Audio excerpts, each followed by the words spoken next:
جی احمد فراز کی غزل لے کر حاضر ہوا ہوں۔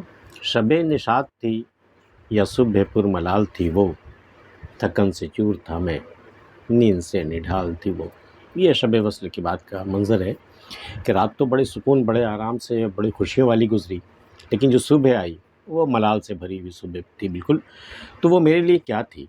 شب نشاط تھی یا صبح پر ملال تھی وہ، تھکن سے چور تھا میں، نیند سے نڈھال تھی وہ۔ میں اس کی ہم سفری میں بھی دل گرفتہ رہا کہ ہر قدم پہ جدائی کا احتمال تھی وہ۔ میں اس کے ساتھ سفر میں تو رہا، ہم قدم تو میں رہا، کافی دور تک میں چلا، لیکن پھر بھی میں اداس رہا، دل گرفتہ، دل بجھا ہوا رہا، افسردگی رہی ہمارے دل میں کہ ہر قدم پہ جدائی کا احتمال تھی وہ۔ تو ہر قدم جب بھی میں چل رہا تھا تو ہر ایک قدم پہ اس سے جدا ہو جانے کا ڈر مجھے ستا رہا تھا۔ تو وہ کیا تھی؟ وہ ہماری ہم سفر تھی یا وہ جدائی کا احتمال، جدائی کا ڈر تھا؟ وہ میں اس کی ہم سفری میں بھی دل گرفتہ رہا کہ ہر قدم پہ جدائی کا احتمال تھی وہ۔ ادھر ادھر کے بھی کردار آتے جاتے ہیں، میرے سخن کا مگر مرکزی خیال تھی وہ۔ ٹھیک ہے، بہت سارے لوگ زندگی میں آتے ہیں جاتے ہیں، کوئی نہ کوئی ایک کہانی ہوتی رہتی، کردار آتے ہیں جاتے رہتے ہیں، لیکن میری سخن کا، میری شاعری کا جو ہے وہ مرکزی خیال، اگر سینٹرل پوائنٹ وہی تھی، میرے سخن کا مگر مرکزی خیال تھی وہ پیرہن تھی مگر جسم و جاں رہی میری، کہ جو بھی جیسا بھی موسم تھا حسب حال تھی وہ۔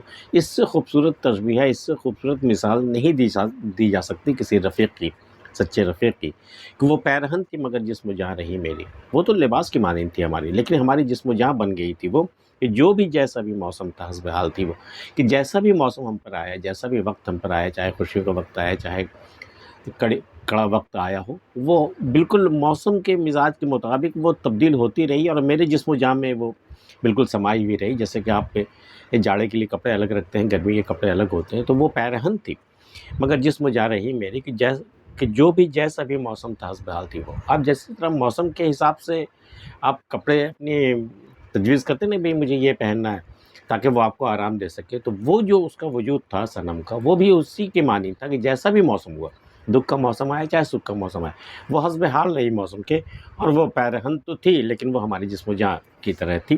وہ پیرہن تھی مگر جسم و جاں رہی میری، کہ جو بھی جیسا بھی موسم تھا حسب حال تھی وہ۔ تمام عمر اگر زندگی نے زخم دیے، تمام عمر کے زخموں کا اندمال تھی وہ۔ زندگی نے بہت سارے زخم دیے، ایسا کوئی شمار سے باہر ہے کہ کتنے زخم مجھے ملے، لیکن تمام عمر کے زخموں کا اندمال۔ لیکن وہ جب مجھے ملی تو مجھے ایسا لگا کہ جیسے کہ میرے سارے زخم جو ہیں وہ بھر گئے ہیں، میرے زخم کا مرہم وہ بن کر کے آئی۔ تمام عمر اگر زندگی نے زخم دیے، تمام عمر کے زخموں کا اندمال تھی وہ۔ یہ عمر بھر کا اثاثہ اسی کے نام تو ہے، اگرچہ میری رفاقت میں چند سال تھی وہ۔ میری رفاقت میں وہ کچھ ہی دن رہی، کچھ ہی سال رہی، لیکن میں عمر بھر کا اگر میں حساب کروں، میں دیکھوں کہ مجھے کیا ملا ہے، کیا بچا ہے میری زندگی میں، پوری زندگی جی جانے کے بعد، تو میری عمر کا احساسہ اگر کوئی ہے تو وہی ہے، اسی کی ذات ہے۔ یہ عمر بھر کا احساسہ اسی کے نام تو ہے، اگرچہ میری رفاقت میں چند سال تھی وہ۔ فراز یاد ہے اب تک سپردگی اس کی، ظفر کتاب قدم خواہش وصال تھی۔ سپردگی تو ہم نے کتنوں کو دیکھی، لیکن جو سپردگی کا عالم اس کا تھا وہ کہیں اور نہیں ملا، کہ سر سے پیر تک وہ خواہش وصال ہی تھی، وہ وصال کا پیکر تھی وہ، اور کچھ نہیں تھا۔ ظفر کتاب قدم، پیشانی سے لے کے پاؤں تک وہ صرف خواہش وصال ہی تھی وہ، ظفر کتاب قدم خواہش وصال تھی وہ۔ آج کی ویڈیو میں اتنا ہی۔ احمد فراز کی غزل آپ کو کیسے لگے ہمیں بتا سکتے ہیں۔ ملتے ہیں پھر کسی اگلی ویڈیو میں، تب تک کے لیے اللہ حافظ۔